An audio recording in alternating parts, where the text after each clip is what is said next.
According to a16z, AI startups have two ways to sell into the enterprise: Lighthouse and Landgrab. It's a sharp map. But today, we are going a layer deeper.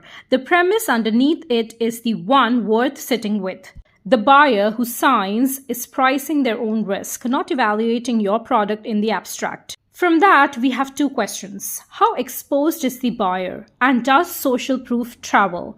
That gives us four boxes. Top right, Lighthouse, exposure is high, so the buyer needs proof. You win a few marquee logos, so a nervous buyer feels safe. Harvey and Hebbia won law and finance this way.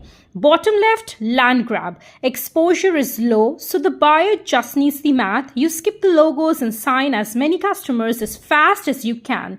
Decagon and Stuut went wide before the incumbent could react. The other two are edge cases: PLG, where the product spreads itself, and the hard markets where the buyer needs proof but the logos never reach them. Two real strategies: proof or math. Now let's go underneath it. Look at Lighthouse and Landgrab again. One makes the risk feel safe with social proof. The other makes it look worth it with ROI. Neither one takes the risk off the buyer. So they're not two strategies, they're two versions of one move. Both leave the risk on the buyer's desk, which means there's a third move the map never names. Take the risk off the buyer entirely. I am calling it the underwrite. This is the third strategy I have built on top of a16z's framework. The vendor guarantees the outcome and holds the risk itself. You stop selling software, you start selling a priced guarantee with your own balance sheet behind it. And it's already here. Sierra charges per resolved conversation and nothing when the agent fails.